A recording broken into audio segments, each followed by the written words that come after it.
The purpose of this assignment is to explore and analyse the concepts of happiness and well-being as culturally specific social constructs, rather than universally constructed beliefs. We each interviewed a range of individuals on what these concepts mean to them and why, enabling us to identify a variety of determinants measuring the presence of socio-cultural values and influences pertaining to both ideologies.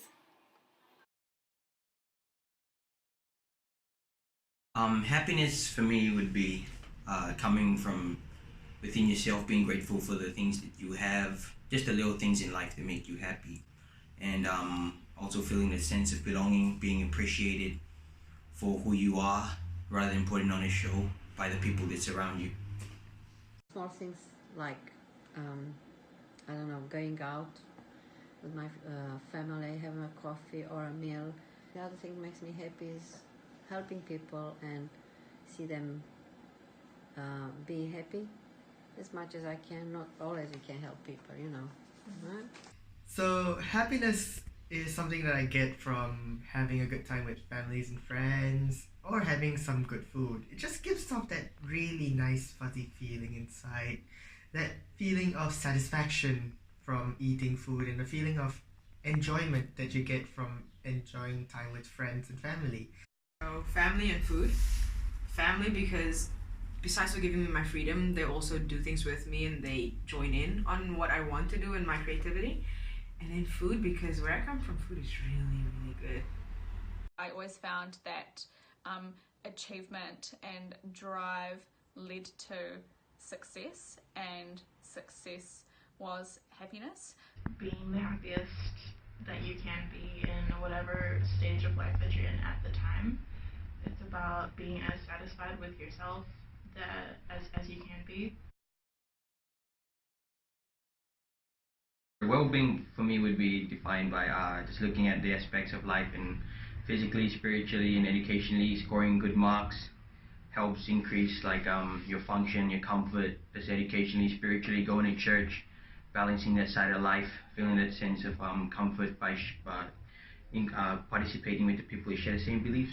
Going to church and pray, and that gives me peace of mind and also happiness. My faith first and foremost, because growing up, religion's always been one of the biggest things in my life, and we were told that just to have faith is to fully trust and to fully just put all of your burdens on this one person that knows you more than anyone, and he'll just take everything from you and make you feel so much better. Family and friends, having a good time with them would be one way of improving your well-being because it improves your contentment with them. And another thing would be like having a good health and eating habits to improve your well-being as it improves your health, which can be good for your future. Well-being to me is being surrounded by friends and loved ones and family. So peace of mind and then talking to someone that you're really comfortable with but don't know too much about you. From these interviews, it is apparent that specific cultures adhere to particular values and beliefs as a result of their environmental and national conditioning. Therefore, different things influence their happiness. According to Hofstede's theory, New Zealand as a country places high on individualism and masculinity. Individualistic countries tend to focus on personal identity, needs, goals, and views such as pleasure and fun. This is demonstrated through Taylor, who is a Kiwi, who mentioned that she finds happiness in success, where her success is defined by self-achievements and being the best she can be. In contrast, Darwin, who is from Malaysia, adheres to a more collectivistic tendency shown where he says he gets happiness from sharing a meal with family and getting enjoyment from spending time with them. Another example that was apparent in these interviews is the impact of family and friends, which was consistent throughout the majority of our interviews. Lauren, who is from South Africa, and Chris, who is from the Cook Islands, both expressed that they really enjoyed spending time doing things with their family. The idea of family may be a universally acknowledged concept. However, the role of family and their influence tends to differ from individuals. This can be seen where family provides a sense of belonging or security, versus family being a level of support and expression. This can be seen through Chris, who adheres to a more interdependent view of self, where family is being part of a whole, and where he states the role of family is arguably more relevant in shaping cultural values for those young adults we interviewed, such as Lauren, as it is likely family members have been a key role model in her upbringing. This suggests that their values are closely aligned with those of their parents and family role models. Moving on from the individualistic first collectivist countries and family, food was also an important aspect highlighted in our interviews and commonly noted as part of their culture, ultimately leading to individuals to happiness.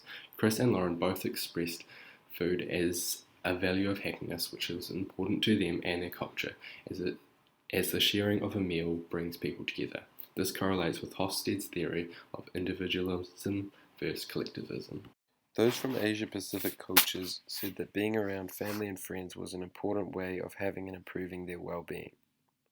This is linked to the fact that those cultures are considered to adopt a more collectivist outlook. There's also the traditional aspect, whereby spending time with family and friends is considered a generational trait passed down through Asia-Pacific cultures. Those that we interviewed who are from Western cultures said that their well-being was about having general balance in life. However, many specified that they were looking for a balance between happiness and health. This is linked to the individualist aspects of Western life, where well-being comes from one's own self, rather than gaining their well-being through friends and family.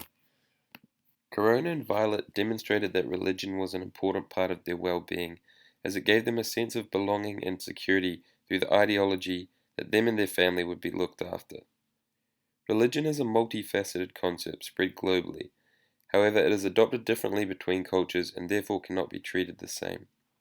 Examples of this include the more individualistic Western religious cultural view, suggesting that religion is a personal matter and therefore is about the personal relationship with God. However, it can also be linked to the collectivist religious cultural view that is focused on tradition and community-based religious practices. Multinational companies should have reward programs tailored to different cultures and individuals, through research of what those cultures value in life and how best they can work to improve their lives.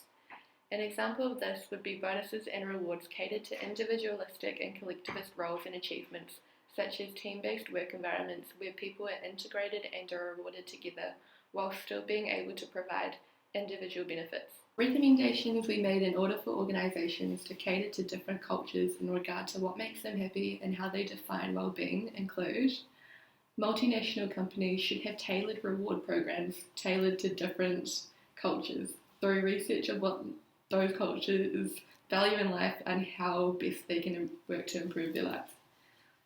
Employers and management should focus on identifying and respecting different cultures' holidays and traditions. An example being that if there was a Muslim holiday, then the employees should be granted paid leave to spend time with their family. Putting on food events for different cultures, such as Malaysian lunch or Kiwi barbecue. These would be at workplaces or schools or universities once a month or more often. Having the option for those in the workplace to get training to receive global citizen training. This includes global advocacy and policy dialogue, peace and human rights education, preventing violent extremism through training and looking at the global measurement of progress on global citizenship education and education for sustainable development. Presence of religion/spirituality that should be acknowledged by providing facilities such as an open space within the organisation dedicated for individuals. An example of this is prayer rooms at airport to acknowledge those who need to pray at certain times. To conclude, this analysis provides an insight into how happiness and well-being as concepts differ between individuals as a result of their cultural conditioning and identity constructs. Our interviews illustrate this by the cultural differences shown by Taylor, Davin, Lauren, and Chris.